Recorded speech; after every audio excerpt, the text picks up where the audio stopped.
So this video is a little bit different. It's for the do-it-yourself hobbyist, the person who wants to tinker with things that come in the box and modify them, or take things that come in the box and repurpose them for something that helps enhance their own personal machine. In this case, we're going to use TRX4Ms as my platforms.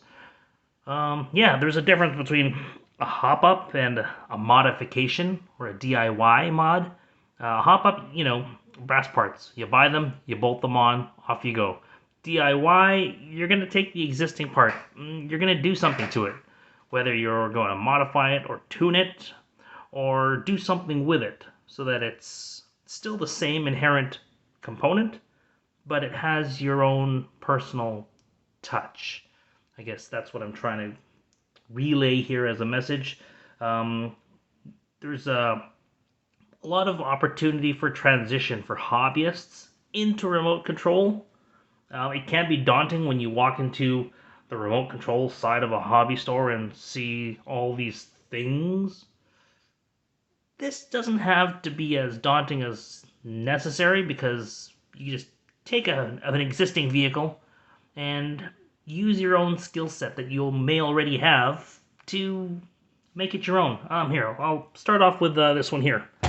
My TRX4 Bronco. This, fundamentally, it's a stock Bronco. There's no hop-ups on this other than ball bearings. Ball bearings are something that I'll recommend that you put into every vehicle. They just enhance the efficiency. These things don't go very fast, but having the ball bearings, it's a nice hop-up to have initially from the get-go.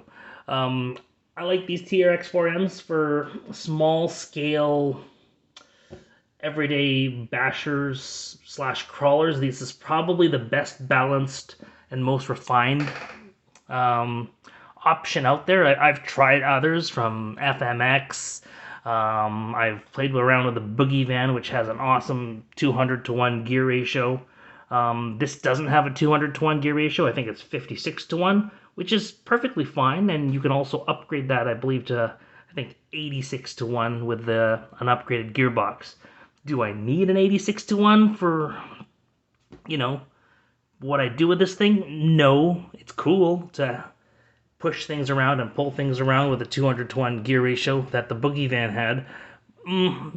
But there were other things about the Boogie Van that didn't make it balanced. This, I believe, is a very balanced vehicle. It's got oil shocks. Again, once you put in the ball bearings, it's great. It's got the clipless body, which makes it better than the typical polycarbonate body with body posts. I mean, performance-wise, a polycarbonate body with body posts would be better. But when you're getting a TRX4, performance is probably not your priority. It's again, it's a very balanced and refined vehicle. Very good scale body. It's not too heavy. There are heavier options out there. You'll see some of the modifications that I've done underneath here as well. I'll get into those. But yeah, the other big thing about these vehicles, it comes with 1.5 millimeter Allen head screws, which are nice because I kind of don't like Phillips heads, which most micro scales have. They have Phillips heads. There's nothing wrong with a Phillips head. It's just a personal preference, and it's just a sign of quality for a car of this small to have Allen head all around it. Really cool. Okay, back to my TRX4M Bronco. First, mod that doesn't really increase performance, but it gives it that personal touch, was the coach stickers. That's the first thing that you're going to notice, the coach stickers. Kind of a whole tongue-in-cheek thing. It makes the car more expensive, right? Haha. But it looks all right on it. Maybe I could have put something else like Louis Vuitton or whatever, but yeah, this works. It's a coach. Okay, underneath, you'll notice right away, I moved the receiver and electronics package to the middle, which means that the battery had to move. So I mounted the battery forward and on an FRP plate. These FRP plates are repurposed from Tamiya four-wheel drive minis. And again, that's not something that you would just walk into a store and buy. You can't just buy this thing and bolt it on. You'd have to know the parts. You'd have to shave the parts, get the right screws to attach them, and make the battery fit on top as well. So again, that's a mod, a DIY mod that I did, which makes this a little bit more, it does increase performance because I have weight forward now, and at the same time, it's very Chuck. It's me. This is my car. That's the whole reason why there's an aftermarket tuner industry in full-scale cars and also with RC cars. So again, that's a DIY mod there on the body. I'm really happy about that, and I really like the quality and finish of this body as well. It also has lights, which is cool, right out of the box, and then you can get tail lights and other things as well. What else is on this car? You'll notice as well, I painted a lot of things. These are not aftermarket links. These are the plastic links that I used, simple masking techniques that I use since I've been building scale models. So that transferred over really well. Knowing that this is an ABS style plastic, I'm using enamel paint. Enamel paint adheres very well to ABS style plastic, better than acrylic or lacquer. So again, knowing that information as a hobbyist, it provides a nice, unique type of thing. A lot of people simply bolt on the brass, which is fine. If that's what you want to do, that's what you want to do. What I did was paint the original plastic ones with enamel, so I now have white 4 links. A little bit of wear and tear there, but that's easy to cover up with more paint. And off I go. Worst case scenario, I can just buy some more plastic links and repaint them as well. Another thing I did was I debadged, repainted the servo and the receiver electronics package. So those are using the same enamel paint. I think I'm using Rust-Oleum. Rust-Oleum, it's the closest thing I could find to what I really wanted, which was Testors. Testors enamel paint pretty much will stick to anything, but the Testors brand has kind of gone to the wayside. It was actually purchased by the parent company of Rust-Oleum. So knowing that, I decided to pick up a rattle can of Rust-Oleum white gloss paint and basically go to town with painting over the blue plastic servo and painting over the blue plastic receiver package. And after that, I reapplied the decals onto both the servo and the receiver. Removing the decals was easy. It's just using a hairdryer, another DIY trick that I learned, again, building models and fabricating parts. Fabricating before fabricating became so easy with 3D printers. What else? Okay, the shocks. The shocks are something that I'm using my background in racing to alter. These are oil shocks, which are great. What I did was I changed the oil inside and I cut the bladders. So they're now emulsion shocks.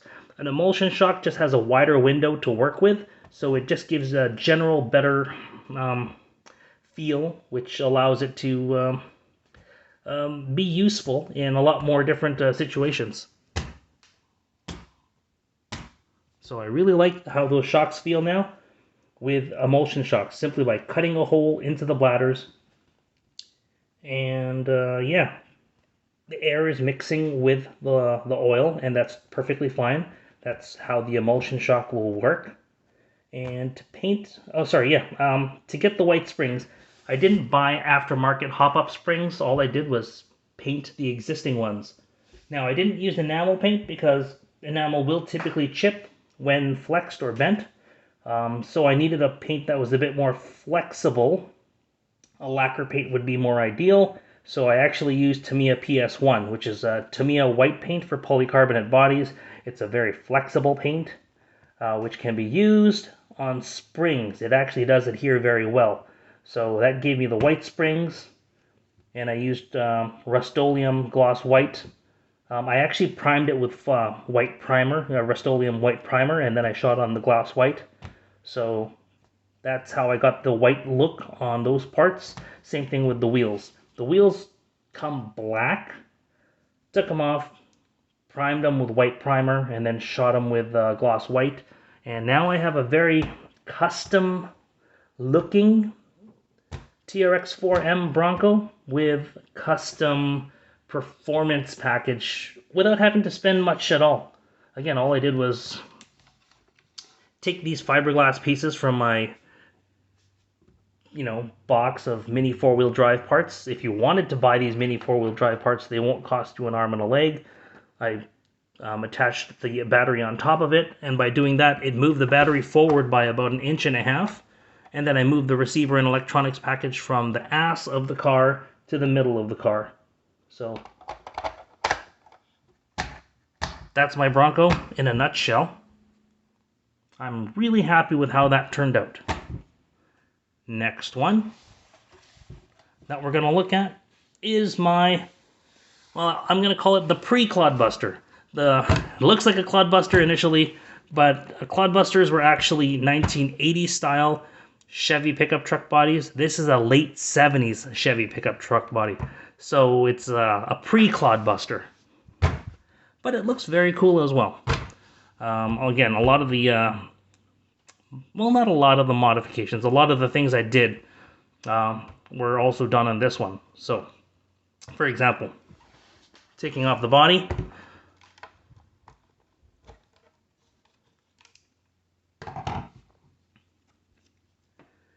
Red links. Red links looked really good on this one. I, again, primed it with black, and then I shot it with, I believe, satin red. Just so that it would be a little different. I didn't want it to gloss. I didn't want it to stand out too much. I thought about painting the gear cover, but I left it chrome. Springs, again, I used the Tamiya, I guess it's PS5, which is the Tamiya red, to color the springs so that I have painted springs that are flexible and won't chip out. I didn't move the battery or the electronics package on this one, just because being a monster truck, it was better off balancing a little bit of weight in the back. I should have put in the high torque gearbox, but I didn't. I think 56-1 is fine for what this is. I just trail around with this thing and I have a good time. These are the Jconcepts TRibute wheels on Jconcepts Golden Years rubber. The TRibute wheels, again, the ring inside is white. I didn't like the way it looked because, yeah, I just didn't like the way it looked. So I painted the actual ring, which was a disc. I painted that black so that we have black centers on the monster truck. And again, you could probably buy aftermarket ones, but you get to have some fun by customizing your car by doing a lot of these DIY mods. I might actually paint the receiver and the servo red. I haven't decided yet. We'll see. But I do like the way that this car looks. Again, emulsion shocks, so I cut a hole in the bladders, and it does give the car a very, what is it called? Harmonically balanced suspension, so it doesn't shake and jiggle. You simply pick it up and drop it. Now, I spent a lot of time on this body, because this body, when you get this standard, it's actually kind of translucent and kind of a, I think one of the guys at the local hobby store said it best. It's very toyetic. The meaning, it looks toyish. I mean, these are toys. These are adult toys. Kids can play with these too, but typically it's adults who are playing with these toys. But with that said, it looked too toyish. So I decided to use my modeling skills from my past and make this a bit more up to standard. So again, originally it comes with a translucent red body, translucent red bed.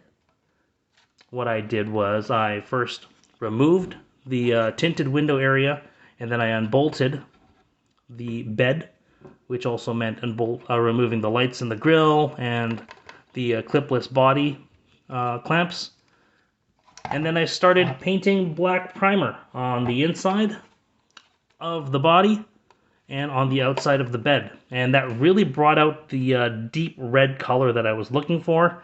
Again, very Clodbuster-like, or Pre-Clod, if you will, just because you can tell by the front. It's not a 1980s style Chevy truck, it's a late 70s. So yes, Pre-Clod. But I like the way it turned out. It does have a bit of a depth to it. So yeah, I'm very happy with that. And again, it's very personal. If I put this next to a standard out of the box red Chevy Cheyenne TRX4M, you'll definitely tell the difference. This is definitely going to stand out because of the deep red body and the red links and the red suspension. Again, Clodbuster style tires as well. And it's a very personal touch because there's going to be no other truck like it. You know, anyone can go to the store and buy brass hop-ups, aluminum shocks. You know, you can even get like the Furitech carbon fiber frame. But that's just bolt-on stuff. If you really want to make a truck that is personalized, put some effort into it. That's the main thing. It's just I think that's becoming a lost art, where people put a little bit of their own expression and heart and soul into making these things. So that's all I wanted to mention today. 2 of my personalized TRX4Ms. Will I get another? A blue F-150 with monster truck wheels and Bigfoot decals might be nice. Or a white 1990 Ford Bronco with a African-American action figure inside. I don't know. We'll see. We'll see what I can... we'll see what Traxxas comes out with. But I'm definitely enjoying these trucks. And I hope that if anyone gets these trucks, they'll be able to put some personal touches on them and enjoy them as well. All right. Have a great day.